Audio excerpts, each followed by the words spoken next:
Hello friends, welcome back to another video, and welcome to an accidentally aesthetically pleasing intro where I hit the slow-mo button on the camera, but it's okay because I found some cool lo-fi music to go over it. I think it's kind of cool. Little coffee intro. I'm getting a little bit of a late start during this writing session. It is like later afternoon, early evening, and we have a couple of things happen in this writing vlog. Are a little bit more kind of heavier hitting. I randomly decide to kill off a character, although arguably it's not really me doing it. It was kind of the character doing it to himself. I will get more in depth into that later. This is the first time I'm crying on the internet because I was not expecting it. It was very sudden, and it's kind of like finding out, an old friend passed away or like a pet died or something. So that's pretty upsetting. That is coming up. And then also I finally roll over into 6 freaking digits on this manuscript, which is always very exciting. I've been plugging away since June 2024, so we are slowly creeping up on the 1-year anniversary of this manuscript, and I did finally hit 100,000 words. Such a beautiful number. So we are very quickly climbing our way up the story mountain, all the way up through all of our rising action to get to this climax. It's gonna be insane. I'm really looking forward to it. It actually takes place, I think, over a couple of chapters. I will probably be writing that in the next writing vlog that you see. It's gonna be insane and I'm really excited for it. So I'm just popping in here with a voiceover, which I do not normally do, to let you know why I was not talking to the camera. Boyfriend gets up really early for work. I didn't want to A, distract him or keep him awake by me talking to the camera, and B, it's also very distracting from the actual writing process because I have to kind of pause, update you guys, take you through my thoughts, through my process.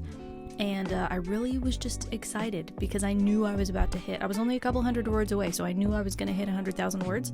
So I just did it all in silence. So you see my live reaction, but I don't actually say anything. So anyway, let the writing vlog commence.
Are you comforting me? Are you comforting me? That came over me very suddenly and I wasn't expecting it. I'd had an idea that this character might, meet their demise in this book much earlier on, and then I ended up scrapping that idea because it just didn't flow with the story like at all. And I was like, okay. Plus also, as the writer, you don't want to kill them off, right? You don't want to kill your darlings, even though we're kind of told that we should, and to not be too precious about anything. And then it just kind of happened right here at the end, and I kind of saw I'd already had the ending written, but then I realized why the character was where they were, and they're kind of like walking out of the forest back to the house. But I didn't realize why she was there, and then it just hit me that she was at like the gravesite, like where this character will be buried. The ending even has like a deeper meaning now. It has it was already gonna have kind of an uplifting feeling to it, but now it has like a double significance to it because of this character's passing. So that was like not what I was expecting to come from this writing session, because it's not at all related to the scene that I'm in. It just randomly came up.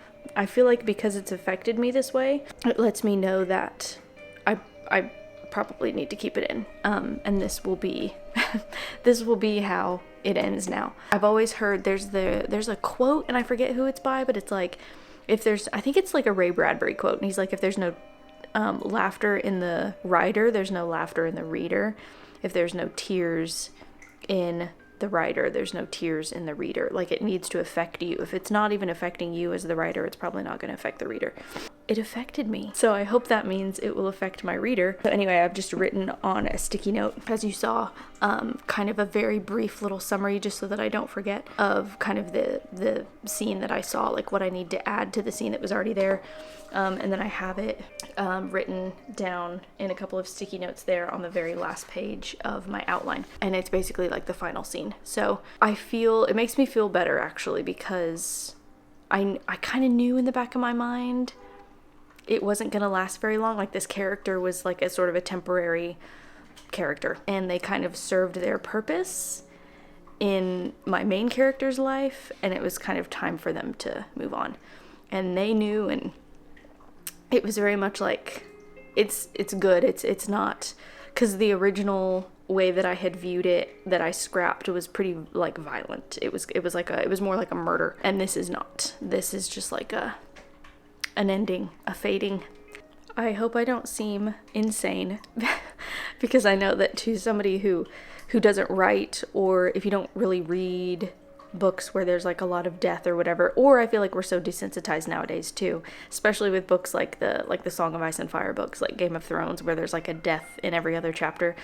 I feel like we're kind of desensitized to it, but this one hit. This one definitely hit me. But I think that that's good. I think that means that it's the way that it's meant to be, because the first way that I had it, the first version, it was like more of a shock, and it didn't hit me emotionally really the way that this did.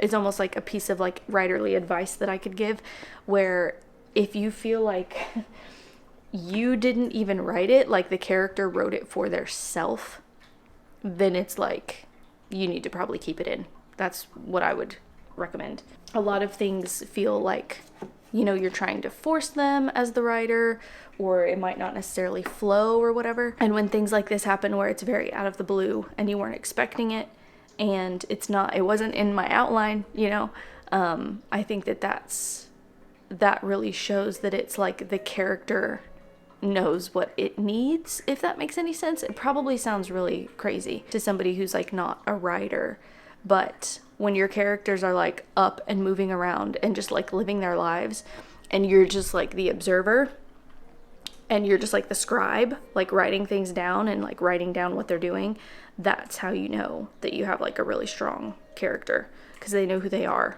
And I feel like that's what's just happened. I feel like I didn't, I'm not going to want to write that scene. I'm probably going to cry when I write that scene. Yeah, I think that it shows that that's the way it was always supposed to be. Okay, I think I'm ready to get back into the scene that I sat down to write. I'm in chapter 27 out of a planned 34, which may change. as I write these, you know, the last like third of the book or whatever, the last quarter, I don't know. It may definitely evolve and change as things tend to do. I hope that was somehow helpful for you. I'm gonna get back to the actual scene that I need to be writing.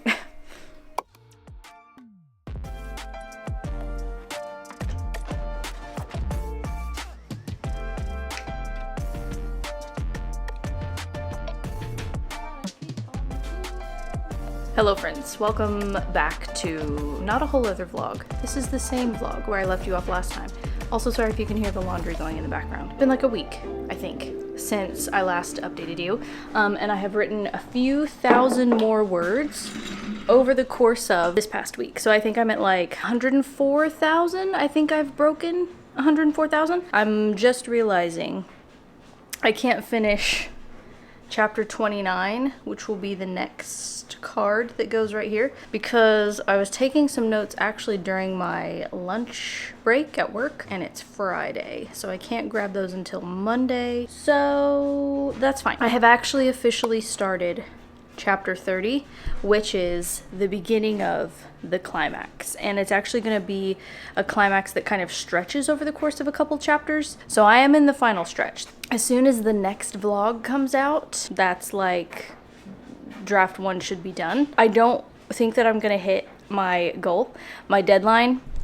If you guys remember up there, my little word count tracker had mentioned May 4th being the official deadline for draft 1, which I think it's really important to set a deadline. Even if you are not currently working with an agent or a publisher and there's really no pressure for you to set a deadline. Just like when you do a writing sprint, it gives you this very like, you know, a very specific set time. Like maybe you're doing a 30-minute writing sprint and you know that you have to stop at the end of 30 minutes. I feel like it's the same thing with setting a deadline, even if it's self-imposed, even if it only matters to you and no one else. And I had set mine as May 4th, 2025 because Reedsy is coming out with like a novel revision course on that day, on Sunday. I think it's one of their 4-hour ones. I've done one before. I did their like novel planning course, which was wonderful.